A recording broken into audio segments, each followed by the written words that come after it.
Hello and good afternoon, everyone. This is Jason Flame, host of the Master Motivation Podcast. And here we go, starting off another amazing Monday with some excellent guests this week. I'm so excited to bring some education, motivation, and inspiration to the show today with Mr.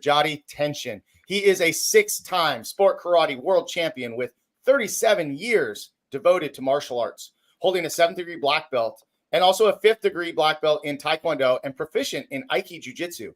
He has also earned a brown belt in Brazilian Jiu-Jitsu. His global journey includes competitions in Russia, Africa, Germany, Argentina, Chile, Spain, Italy, Canada, and more. In 2010, he embraced boxing, and now, leveraging his diverse experiences, he proudly leads as the head instructor and owner of TCK Modern Martial Arts in the Bronx, New York. Jadi, thank you for being on the show today. Thank you for having me. Let me give myself a round of applause. Yeah. I love it. I know we got some people clapping out there too. So, hey, you just turned 50 years old? Yes. Man. Yes, December 2nd. All right. I'm gonna catch up with you in July. So okay. I'll let you know what it's like. Yeah, let me know. Let me know how the next 6 months goes. But we had a brief chat before we got on here, and I was super excited to have you on the show. You were nominated by several past guests. Your energy and enthusiasm and passion for martial arts, as I've watched you teach. I even mentioned that I brought to my staff meeting one of your videos of you teaching and just that energy you bring to the mat. So I absolutely love that.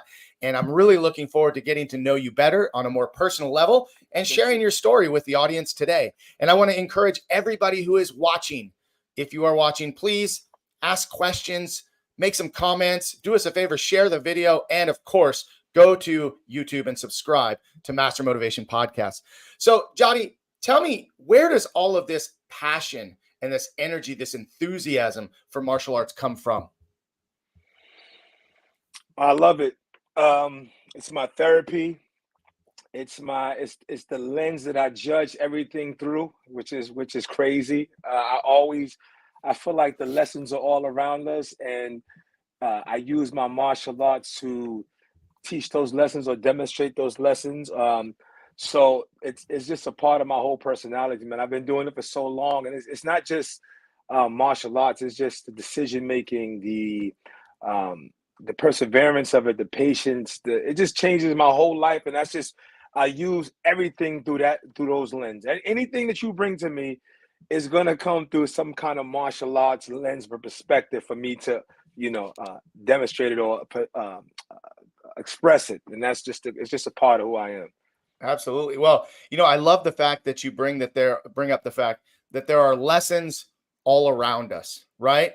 Yes. Good, bad, the ugly, right? Yes. Lessons all around us. Making mistakes is part of life, right? Having success and being humbled is part of life, right? So tell me about some of the things that you really like to focus on when you're teaching your classes, when you're teaching your students, when you're in your community. What's the general overall message and lessons that you really like to focus on? Well, that's a great question. So for me, one of the things that I have that's a big deal for me is that this martial art thing is supposed to be able to be used on and off the mat. Mm-hmm. And when I say on and off the mat, I'm not speaking of just from a physical perspective in fighting, but the way you navigate through life, the way you pick your friends, the way you have patience, the way you have forgiveness, the way you have to be assertive, when to speak up, when to back off, when you have to pay attention to details, just all of those things, when you have to be mentally tough, when you have to be empathetic, like all those things to me all happen in the class. So when I'm teaching, the first perspective is I want to be the instructor to them that I want. I don't drink I never drank alcohol in my life. I never smoked anything in my life. I don't drink coffee. I wake up like this 5 o'clock in the morning, ready to go. So when I'm in class, I want that energy. I want to be that guy that goes, you know what? Whatever happened outside in the real world, when you come here, that's an escape from all of that. And I'm just going to give you I'm going to have more energy for you. I'm going to be the guy that you could feed off of. And I just want to make sure that I'm teaching from that perspective. Right. So that's the number one thing that I want in my classes. Energy, hard work, education, and smiles and laughter. You Mhm. know, I want it all in the class. Well, I love that. Be the instructor that you would want to have. That's a really, really great tip for any instructor, whether you're teaching martial arts or anything Hmm. else. Is thinking about how would you want someone to teach you? What kind of Absolutely. energy do you like that you feed off of? And if you can be that, right, you can help other people perceive that and help share and spread that. So a couple of things you said I think are really important, right? And again, the on the mat and off the mat. People get so focused on martial arts and thinking about the punching and the kicking and the fighting, which Hmm. martial arts isn't what it is without all of those things. But Absolutely. there are so many things that come out of learning how to be a fighter, learning how to defend yourself, learning how to push through a tough workout.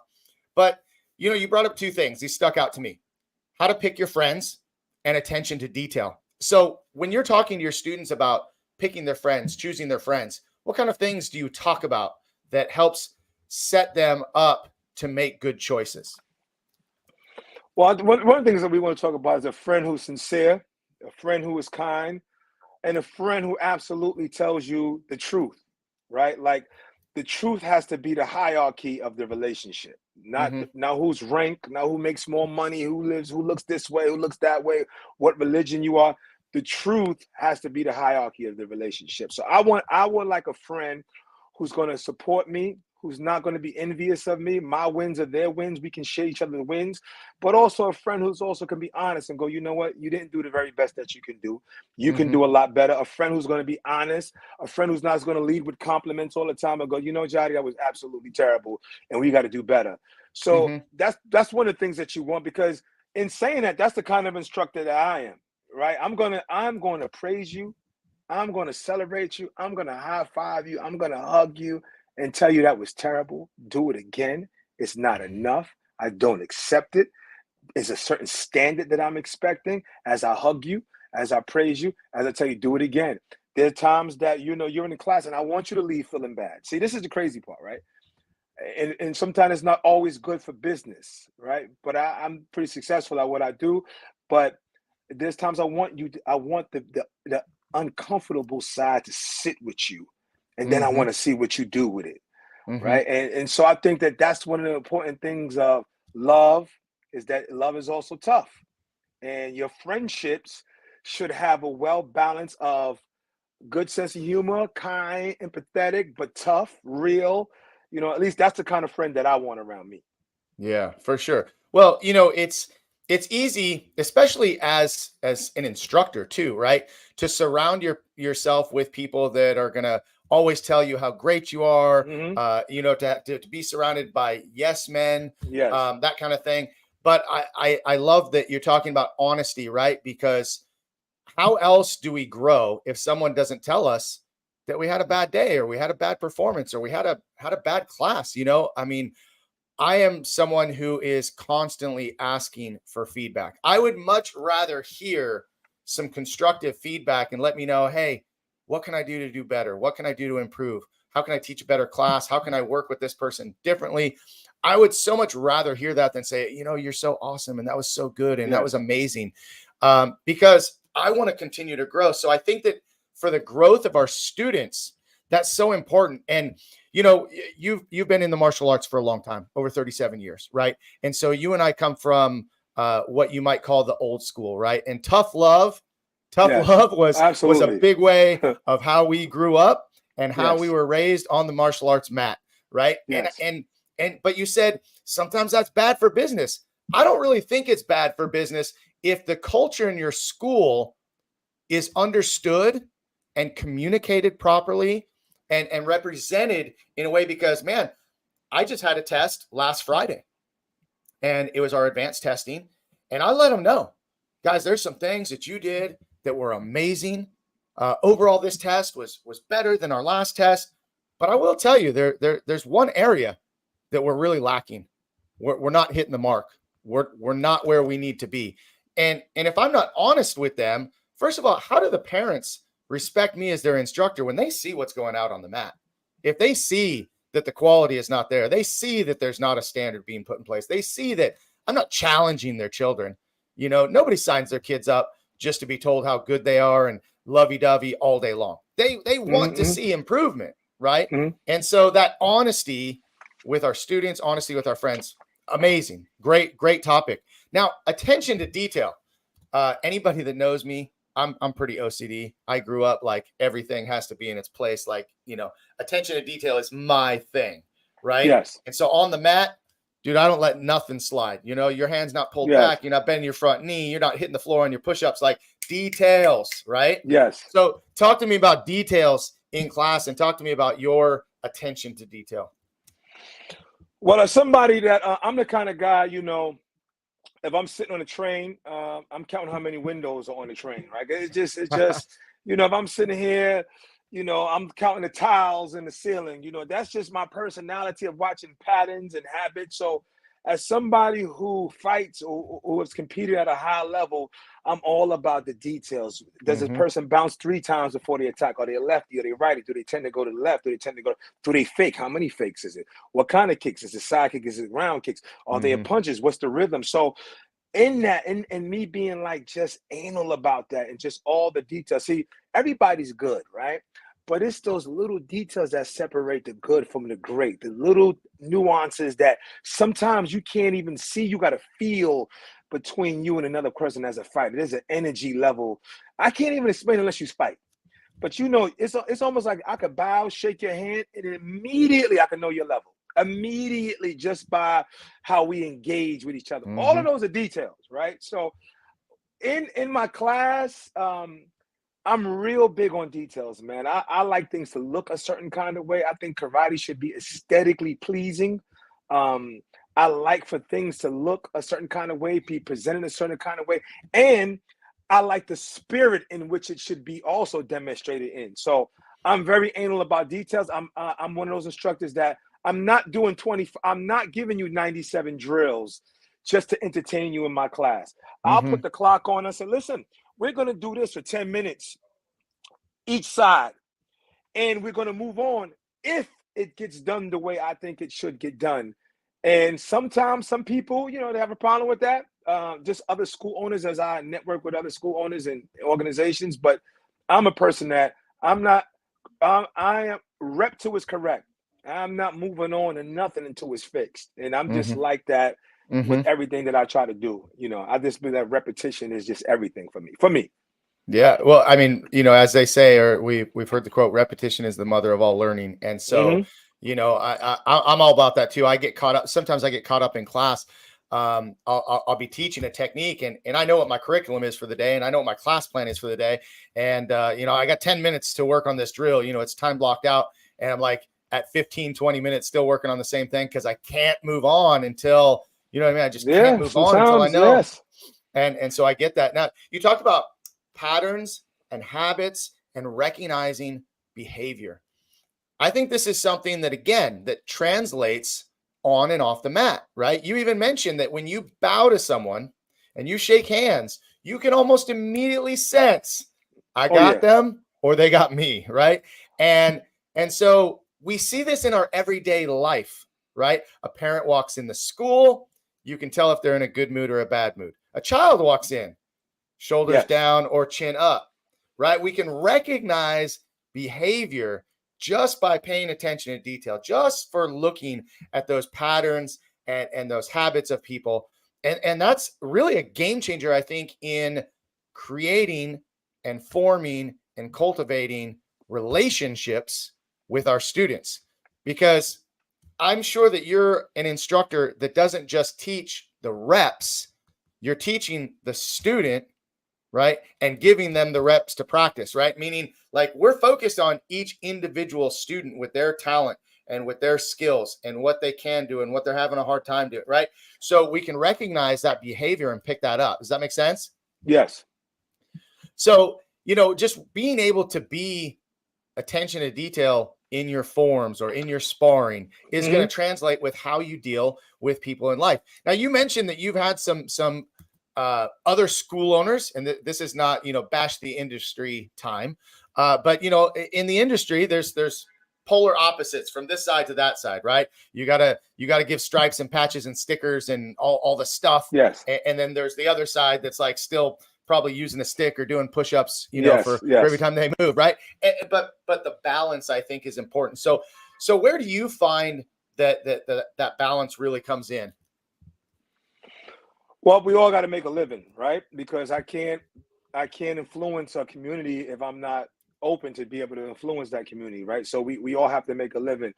But I also think that this is the thing that it's also the lens in which you do it from. So I want to be very clear when I say this. You should make a lot of money. You should do well. You should do extremely well. But you should do extremely well because you produced a quality product that you would join your own school. You should do well because you do pay attention to details. You should do well because you're constantly educating yourself and your staff so they can level up, so they can pour back into the students that are on the floor. That's why you should do well. You should not do well just because you know a high five and a couple of stickers and throwing out a couple of life skills out there, and you know the quality is not what it should be, but you're charming. You really don't care. You have a system. You cookie cut. You're in a great location. 20 leave, but 20 join, and you really don't care. And whatever athlete gets it. And then you just happen to be successful at that. We have that side too, right? Because you could be crappy, and I'm not trying to be the industry, but you could be crappy and make money in this industry. Clearly, you can do that. Clearly, right? So but in my opinion, is where do you start from first? You got some people that do it through money. See, this is the thing. Me and you could do the same exact thing with two different agendas that will produce two different results. You can go home and you can make you an amazing hamburger and say, I'm going to make this burger the best burger I could make. And McDonald's could make the same burger.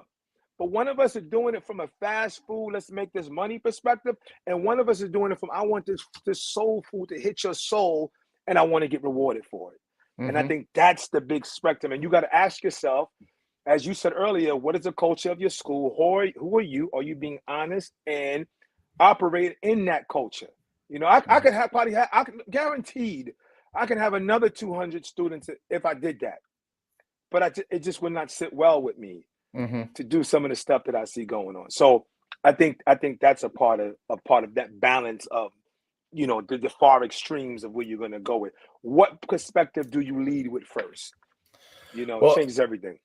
Speaking of extreme, I want to take a minute, and we're going to come back to this topic in just a second. Sure. But I want to highlight one of our supporters of the Master Motivation podcast by playing a quick video. Learn a little bit more about Raptor Extreme Karate.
If you are a school owner and you'd like to learn more about Raptor Extreme Karate, go to raptorkarate.com and you can talk with Master Kevin Kowalczyk in Littleton, Colorado to get more information. So, Jody, we were talking about, how you can have crappy students and make a lot of money, right? And you can have really good students and not make a lot of money. But I think what most people don't really realize, or sometimes there's some confusion, that you can actually make a good living teaching martial arts and have quality martial arts. There's really no correlation. Again, it goes back to the culture of your school and what are you promoting? What are you all about? What's your why? And why are your students there? Are you giving your students what they need and what they want, right? So I just think that that's always kind of a topic of conversation in our industry, is that if you're making a lot of money, like, you're a sellout, and if you're too hardcore, you can't do well. And I just think that those are myths. I think those are myths. Yes, I think that they're absolutely absolutely untrue. I think it goes back to belief systems. However, I have seen both sides. So there have been, and it's unfortunately there's quite a few on. But I know some of the best guys I know are absolutely not making the living that they could be making, and I know some guys that are absolutely have no business even being in this industry that are making that are hand over fist. So it's I think that both have to. I think the guys that are really good instructors but stuck in a certain way have to get better at business. Sure. And I think the guys that are good at business have to get better at martial arts. Well, and Dave Kovar will always quote this, and I talk with my staff about this, is that in my belief system, we are a martial artist first. So if we're not training ourselves and improving our skills, how can we provide quality instruction? And then, are we growing as an instructor? We're an instructor second, right? And making sure that we have good skills to teach and to communicate. And of course, then third, as a business owner, we're growing as a business owner, learning how to provide the ultimate experience for our students within our school. I mean, in my opinion, that's, if we take care of each one of those in order, but take care of them all together, I think that we provide a little more integrity in our community and in our industry, right? Integrity is a big word. I mean, we teach Tong Soo-Do. Our 5 tenets of Tong Soo-Do are courtesy, integrity, perseverance, self-control, and noble spirit. And sometimes that integrity is unfortunately lacking. Correct? Yeah, absolutely, because it's more symbols than substance, right? It is we put the words on the wall, but we don't live those words off the wall. That's why when we spoke about earlier, the lessons being all around us, and those lessons have to be on and off the mat. And as you said earlier, you said, as Mr. Kovar said, martial art is first. I say the same thing. I just say 51% student, 49% teacher. And what happens is I'm always constantly trying to evolve, always constantly trying to get better. But sometimes, these guys, it's unfortunate that sometimes there's a loophole. Like, you don't have to evolve. You put the symbols on the wall. You go look at the integrity, life skills, discipline. Little Johnny can raise his hand now, and that's great. Little Johnny should be able to raise his hand. But this is the thing. He's in a martial arts school. Little Johnny should be able to be structured, disciplined, be able to have some self-confidence, raise his hand while properly defending himself or herself. If he can't have that, he can have the discipline, the structure, more confidence in himself, be able to speak louder, walk into a room with his head up without the violent part of defending himself. He needs to go to the Boy Scouts, the Girl Scouts, church, all those things, because the difference between all those things and us, there is also an element of violence. And I don't mean that in a negative connotation, just they have to defend themselves. They're in your school, my school for years, punching and kicking. And for some reason, it's not transferring over. Well, I want to talk about that. That's a great topic to move into. You said should be able to, right? I've been watching over the last, I opened my school in 94. I started teaching in 91, right? And here we are, 2023. So do the math. I've watched students, teachers, and parents over these last several decades, right? And it seems to me, and maybe I'm looking through a certain lens and that's what I'm looking for, but it seems to me that kids are being praised for the most simple tasks, right? Like showing up to class. Yay, you showed up to class. I'm like, well, I mean, what else is there? You have to show up to class. Every talent show, every performance. I mean, I know I did it for my kids too, but I see parents there, big flowers and big balloons and all this stuff for, in my opinion, some of the simpler things in life that are not necessarily these huge accomplishments, right? We're taking these very simple things and we're making them huge accomplishments.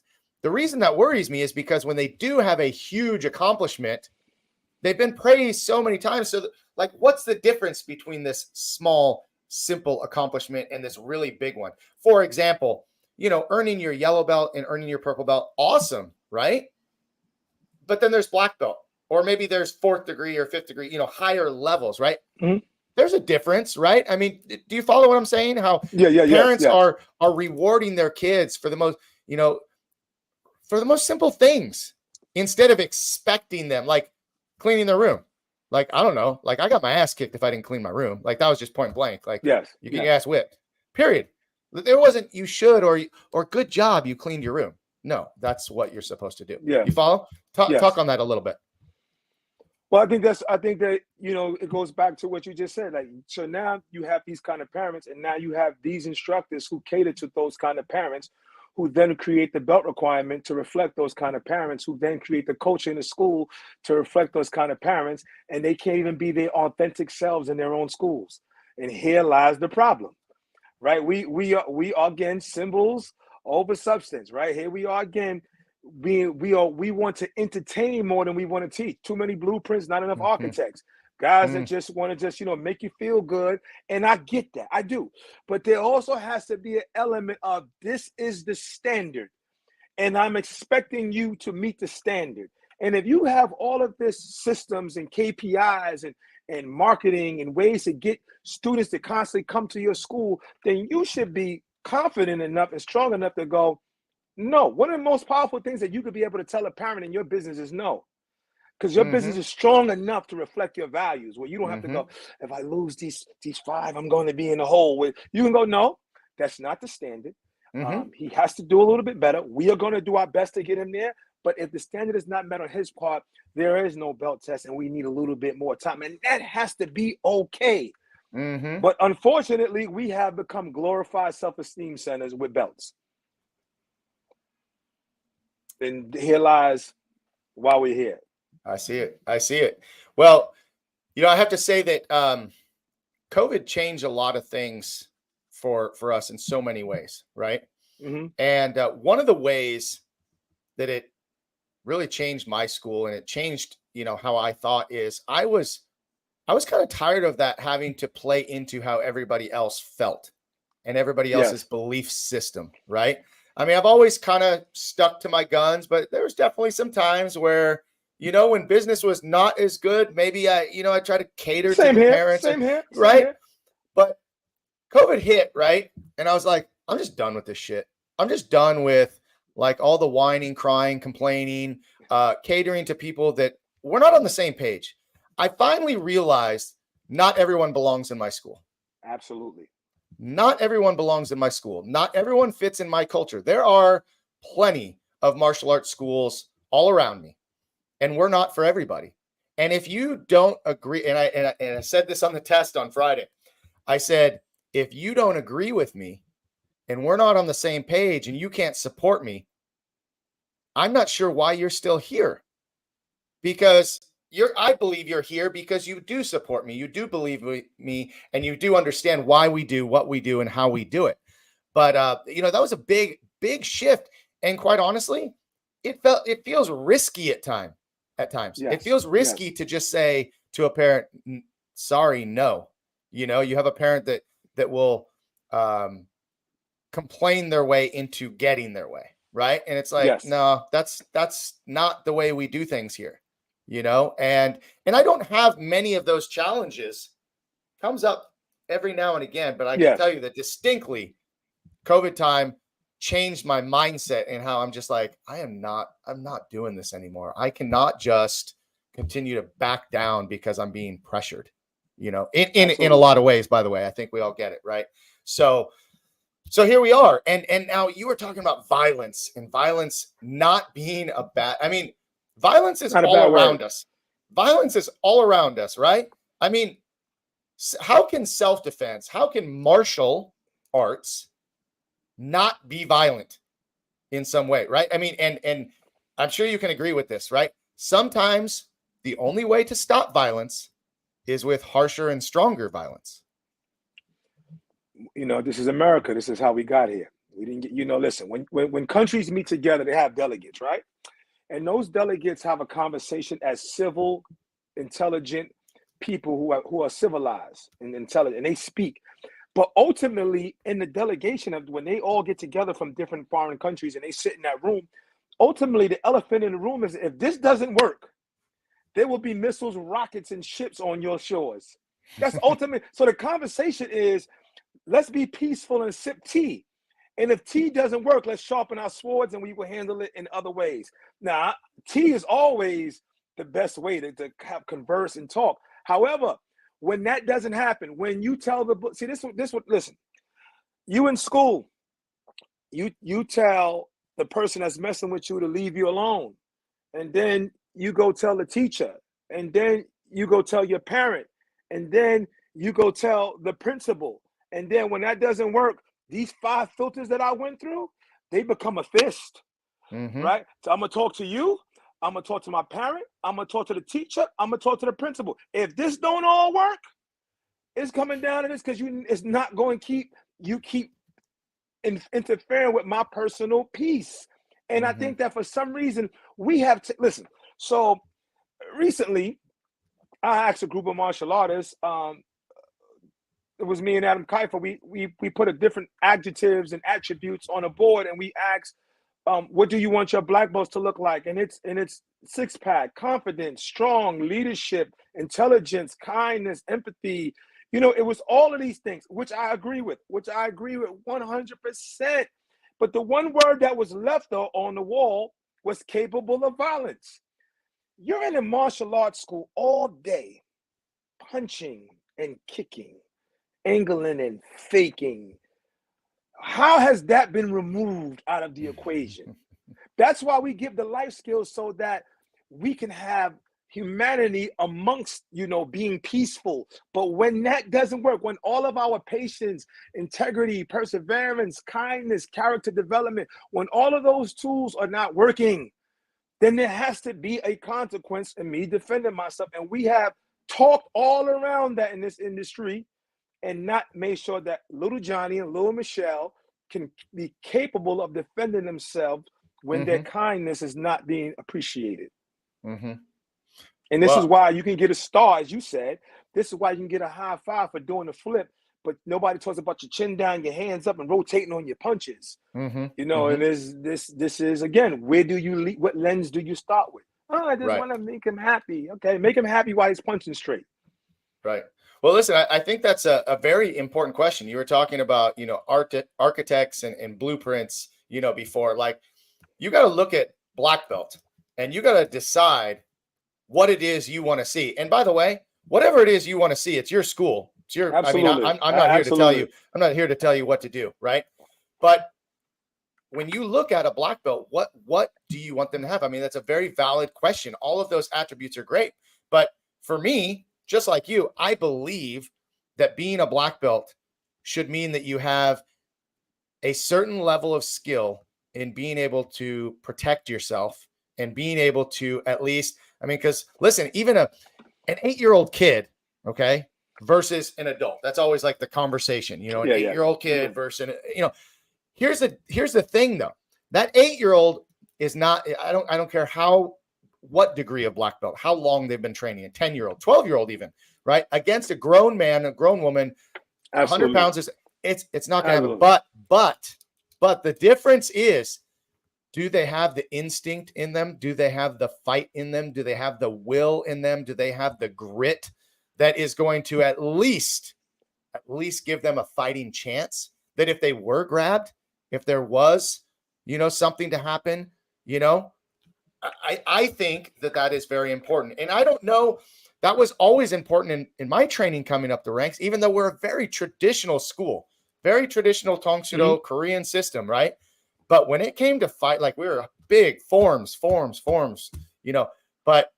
when it came to fighting, like, my instructor came up in the 70s with the Chuck Norris organization, all those guys, and it's like, that was some pretty tough fighting back then. They didn't even have protective gear.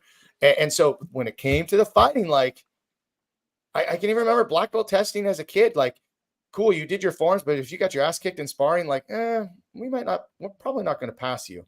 You might have to retest, you know? And so, yeah, I think that having that ability is important. But do you think that same instructor who said, you know, you're probably not going to have that fighting ability is leading? See, this is the thing that, as I said earlier, instructor has to care first, right? That's the first thing. Instructor has to care.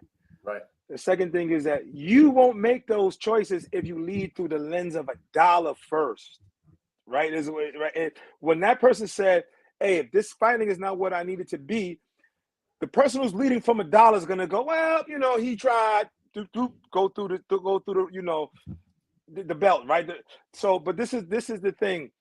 This has happened to me within the last month. We have a black belt test coming up. There's one particular gentleman, young man, and I asked for his parents to meet me, and I said, listen, I think that he needs a little bit more time. I'm going to work with him even a little bit more, even more personally, and he has to get better with his sparring. And the mom and the dad, and you know, I could see the disappointment, right? And I said to them, I said, listen, let me have an honest conversation with you. These are my exact words. What kind of black belt do you want him to be? I said, do you want me to put him in a room of other black belts and then he's the worst one in the room? I said, I'm not asking him to be the best fighter. I'm asking him to be a fighter. And he constantly defers to everyone, whether it's an orange belt, whether it's a yellow belt, whether it's another black belt, he constantly defers and he turns his face. I said, that cannot happen in here. So I need us to get past how many years he's been training and get to the point of substance and not the symbol. The symbol is black belt. He's been doing it 5-6 years. He should be a black belt. No, 5-6 years should be, are you ready after this time? It does not mean definitely no matter what. And I'm like, listen, this is a tailor-made suit. It's not a cookie cutter suit. We have to get him to be better and more confident in his approach when he's sparring. I will not, it will not sit well with my consciousness. I cannot allow that, and I need your support in us moving forward. Mom looked at me, and when I asked her, what kind of black belt do you want him to be? And she said, I understand. She said, hey, I'm with you. And now I'm working with him, right? I'm working, come on, let's go, you know, stay with me after a little bit. Let's do this. I'm having these conversations, but I think that as an instructor, you have to have some integrity in the product that you want to produce. And I think, again, the easy way is to go, hey, he spoke up and he tried, and here's a star and 17 patches on your belt, and go out there a little, you know, just to rant a little bit. You could take, you know what's unfortunate, that you could take in some of these schools, you could take a kid who's done ballet for a year, and you could put that same kid who's done ballet for a year against some of these kids that have black belts, and you would never know who's who. I had a parent bring a kid to my school. He was a black belt. And I said to her, well, let him try to begin a class right now. And let me, you know, we work from there, Mom. Let me just see. And I could not tell you who was who. I could not tell you this kid was a black. I could not tell you. And I said to her, I walked off the floor and I said, ma'am, I want to apologize to you because I feel that someone has stole your money for the last couple of years. It was terrible. And I felt bad for the kid and I felt bad for the mother. But unfortunately, this is not you know, a rare occasion oftentimes. And here we are. Yeah. I know it's sad. I've unfortunately had that situation where I've had to tell somebody, I said, you know, they come to me and maybe they trained somewhere for a year or longer, or whatever, and they moved or whatever.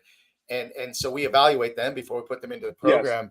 And I have to be real and I have to be honest and say, you know, I think it's just best to start from the beginning. Let's just start from the beginning, because whatever you've been doing is what you've been doing, but it doesn't really fit with where we're going here in our school. And I would hate to, you know, give them that false sense of confidence. And you said something earlier, you know, how you do one thing is how you do everything. So you're talking about sparring, right? And you got a kid that's like, you know, like you said, deferring to the opponent, right? Well, if you do that in sparring, don't you think that we do that in conversations with people? Don't you think that we do that in the face of a challenge? And I'm talking about a challenge like doing a really tough homework assignment or taking a really tough test at school. When you shy away from sparring, you're going to shy away from other things in your life. So how you do one thing is how you do everything. And I was talking to the students again. I'm referring back to our last Friday test when it comes to sparring and self-defense. And I said, right now, guys, I am not concerned with your feelings. I'm concerned with your safety, because we had some kids crying and getting a little soft. And I told the parents, I said, guys, I cannot be concerned with their feelings right now because I'm more concerned about their safety. And I think that putting those two statements together are important, because if I just tell them, hey, I'm not concerned about your feelings right now, F your feelings, right? I think that's insensitive. But you follow that up with, I am more concerned with your safety right now. And I ask parents these questions, often. Are you concerned about your child's safety? If the answer is yes, then we got to train hard. The things that I have to put them through to make them feel that at least they have that grit, they have a chance, right? I think that's so important. Hey, I want to give a quick shout out. Josh Arsamont is watching and commented earlier. I just had him on a roundtable with the awesome Maya Elite Consultants. So Josh, thank you for watching. And hey, let us know if you have any questions. Anybody else that's watching, let us know if you have any questions. While we're taking a quick little break here, I want to also one more time bring up one of our strong supporters of the program, the Connected Leaders Academy with Jose Escobar. So hang tight and learn more about this.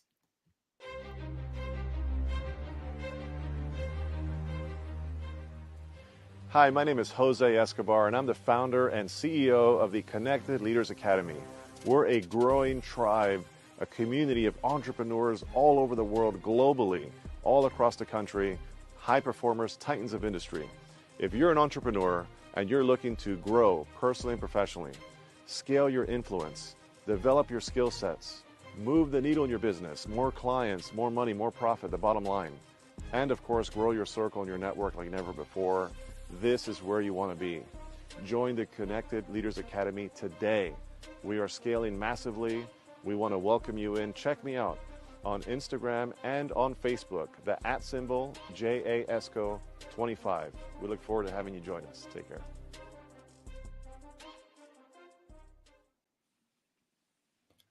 And if you'd like to learn more information on Connected Leaders Academy, which is an amazing mastermind group of business professionals, industry titans, as they said, all over the world, hit up Jose Escobar or let me know, and I can give you more information as one of the founding members. So, Jadi, we've been talking about a lot of stuff today, and I am really truly enjoying our conversation. Appreciate it. We are so much on the same page with so much of what we've talked about so far, and I love speaking with like-minded individuals that are super passionate about the power of martial arts. And speaking of the power of martial arts, we've been talking a lot about you teaching and about our students. And how did you get involved in martial arts? How did you start?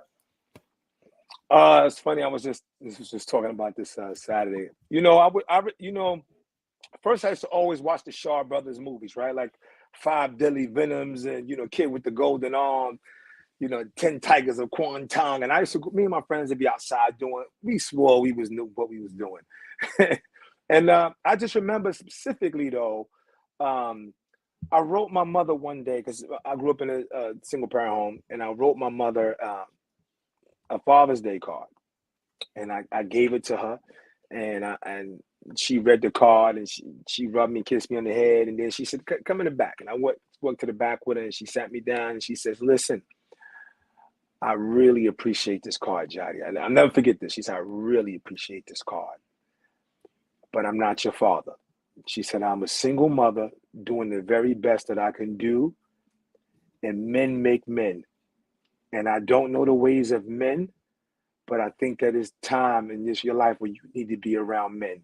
And she said, and she said, and all men, I'll never forget this. She said, all men need to know how to fight. And she put me in the karate school. And that's how it all started, from right there. That's pretty awesome. My mom was the one that made the choice to put me in martial arts also. But I grew up with a father and had the support of both parents. What was it like growing up with a single mom and not having your father around? Well, the thing about it, my mother was worked in the World Trade Center. She became a vice president before the Twin Towers crashed. So I had my sister always with me, who was strong, another tough young lady. My sister would fight for me, like somebody would mess with me, and she would go outside and leave my brother alone, right? And I was into comic books and video games. As you can see, I'm running around as Batman, so those things still resonate with me. But I didn't know what I was missing until I knew what I was missing, until I got around other men. My mother is a Muslim woman, so she put me in the mosque. And when I was around those men, it was just different, man. It was just the way they shook my hand, looked me in my eye when they talked to me, and then I come with that little spaghetti handshake. Like, no, sir, no, sir. We shake hands and hold your head up, young man. And then put me in the karate school, and that just was a total transformation of me knowing then what I was lacking, what I was needing. And she was wise enough to know her strengths and wise enough not to be emotional, to go, I'm a man too. She was like, no, you need to be around those kind of people. And they guide me through the maze of male masculinity, and I'm trying to do that for a bunch of other children in my school. Awesome. Tell me more about, coming up in the martial arts. 37 years ago, martial arts again was very, very different then. So what was your first school like? And you've trained in several different arts. Tell me about, dabbling in the different arts as well. Well, my original instructor was a gentleman named Professor Sharif Nasheed.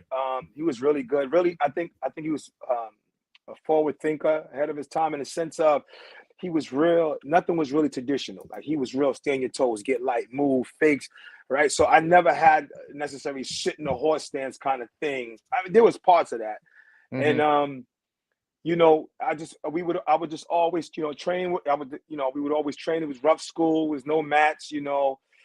They would say things like, when I think about it, I laugh, but they would say things like, only the strong survive and the weak will die. This was a constant line in the school, man, like straight out of Showing Up. And, that was constantly, I mean, that was only the strong survive and the weak. And then, that was, and then he moved to Washington, D.C. And I got my black belt. He moved to Washington, D.C. And I told him, I said, he took me to a tournament. And it's funny because I won in forms, but I lost in fighting. And I said I would like to do more of this. And he would say to me, I said I would like to do more of this. And he said, this is not a tournament school, right? This is what he told me. This is not a tournament school. And I wanted to compete. Well, go back a little bit quickly. I wanted to quit at 18, and my mother didn't let me. I was about to get a black belt soon, and she was like, I said I want to quit, and she said there are no quitters in my family, and she's made me do karate. And I said, well, I'm 18. She said, you live in my house, and she made me go. And then this is how she ended it. She said, and don't let me have another conversation about anything that I pay for in this house. And I went back to karate class, and I said, well, I want to compete. And he was like, this is the self-defense school. We don't do that. So I went back and told her. And she said, is that what you want to do? I said, yes. And she said, well, I'm going to support you. Go find somebody that's going to kind of, promote that with you and help you with that and inspire you, mentor you. And then I went to a tournament. I met a gentleman named Aki Williams, and I met him, and he directed me to a guy named Master Sabu. That's when I started my Taekwondo. And that's how, as soon as I met him, he had me on them pads all day, just, and that's how, and then, so I started competing, and that was the beginning of me just traveling and going to tournaments. And it also, because I met so many different people, it also led me to the Brazilian Jiu-Jitsu. And, as my views started changing about concepts and principles, but those are the people who had early influences on me. And you were a high level world champion competitor for a number of years, correct? Tell us about your competition years. Oh, absolutely high level, right? I started competing in the black belt division in '93. I didn't win anything major until '97. I would lose a lot. I had a great guy to help. Masabu helped me. Aki Williams, Jesse Ray, a guy named Gene Lewiston. These guys helped me extremely a lot, and they would always encourage me, always. But they'll beat me up.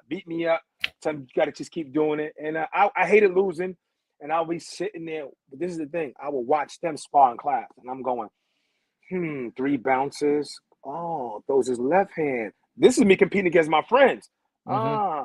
So once I started figuring out their patterns, I think I was the pattern reader of the group. And I started in the drill. I drill more than I sparred. And I'm like, okay.